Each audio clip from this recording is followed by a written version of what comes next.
জীবনটা শুধু অসুবিধায় যাচ্ছে। কিছুদিন আগ পর্যন্ত চোখের ব্যথা এরকম করতেছি। অবশেষে যখনই আর ব্যথা সহ্য করতে না পারি ডাক্তার দেখালাম।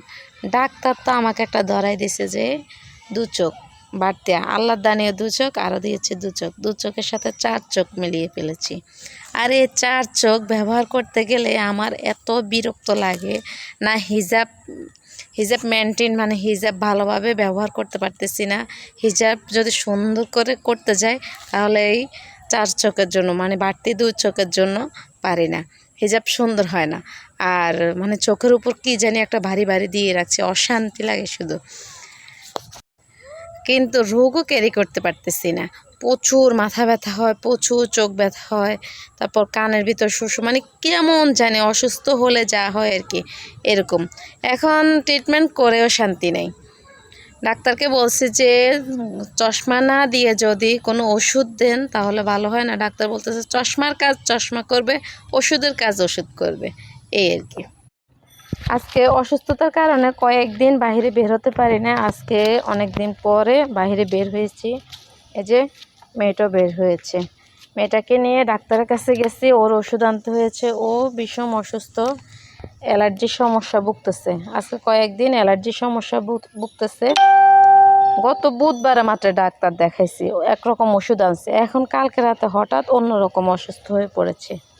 এই যে এখানে কি করতেছো? এখানে এতটুকু পানির মধ্যে নাকি ও মাছ দেখেছে। ভাবিয়া সত্যি কি মাছ ছিল? পাশে পুকুর, এই যে পুকুর থেকে মনে হয় বৃষ্টির সময় মাছ হেঁটে চলে আসছে। গতবার এখানে প্রচুর মাছ পাইছি। এই যে পুকুর থেকে আসা মাছ এখান থেকে ধরছে, অনেকগুলো মাছ ধরছে এখান থেকে। এই যে মাছ, এখনো মাছ আছে মনে হয়। বৃষ্টিতে মাছ হেঁটে চলে আসে। যে তানজিরার মা খালা বাড়িতে চলে যাচ্ছে, সন্ধ্যা হয়ে গেছে, ওনার বাড়িতে উনি চলে যাচ্ছে। তাবাসসুম, তুমি ওনার সাথে যাবা ওনাদের বাড়িতে? যাও, 2 দিন থেকে আসো। তুমি তো আম্মুরও খুবই জ্বালাতন করো। তোমার জন্য রাতে ঘুমাতেও পারি না, তোমার অসুস্থতার জন্য। তুমি কাকে বেশি ভালোবাসো, তোমার পাপাকে না আম্মুকে? আম্মুকে বেশি ভালোবাসো, তোমার পাপাকে ভালোবাসো না? যখন তোমার পাপা কল দেয় তখন যে বলো যে তুমি তোমার পাপাকে ভালোবাসো। যখন তাবাসসুমের পাপা কল দেয় তাবাসসুমকে, তখন ও আমাকে পছন্দ করে না, ওর পাপাকে পছন্দ করে। আমার বিন্দু মাত্র দাম তখন ওর কাছে থাকে না। ওর পাপাই ওর সব, এরকম।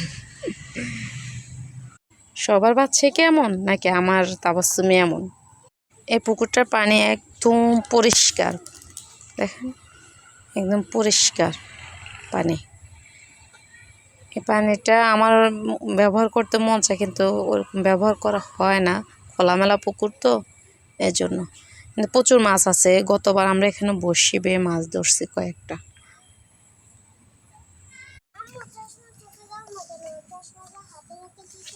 চশমা হাতে রেখে দিছি। মেয়েটা বকতেছে চশমা কেন হাতে রেখে দিয়েছি। ওর পাপা ওকে বলে দিয়েছে যেন চশমা ছাড়া যেন না থাকে। এই জন্য সারাক্ষণ ওনার মাথায় এটা থাকে। চশমা একটা হাতে নিলে বালি রেখে দিলে দৌড় দিয়ে এনে আমার চোখে দিয়ে দেয়। আমি এখানে দুইটা পেঁপে গাছ লাগিয়েছি। একটা পেঁপে গাছে অনেকগুলো পেঁপে ধরছে। ওখান থেকে 2টা পেঁপে আমরা পেড়ে খেয়েছি। আমি একা খাই নাই, বাসার অন্যদেরকে নিয়ে খেয়েছি। একটা গাছে ধরে নাই। এই যে পেঁপে গাছটা পেঁপে ধরেছে, মাশাল্লাহ বলবেন। যে অত বড় না, ছোট একটা গাছ। মাশাল্লাহ যথেষ্ট। ওই যে উপরে বিল্ডিংয়ের কাজ চলতেছে, ওখান থেকে ময়লা বালি পড়ছে, সিমেন্ট বালি পড়ছে। এই যে, আর এটা আরেকটা গাছ। এই গাছে প্রথম যে মাথা বের হয়েছে এটা পুরুষ গাছ হয়েছে। পুরুষ গাছ ছিল, এখন কাটার পর ফুল বের হয়েছে। আমি এটা আগে থেকে জানতাম না। পুরুষ গাছ হলে নাকি মাথা কেটে দিলে পরক্ষণে আবার এই যে আবার ডাল গাছের মাথা বের হয়েছে। এই যে ফুল বের হয়েছে, দুইটা মাথা বের হয়েছে। ইনশাআল্লাহ আশা করি এটা থেকেও পেঁপে ধরবে। আবার আমার প্রতিবেশী সবাইদেরকে নিয়ে খাবো যদি আল্লাহ কিসমত।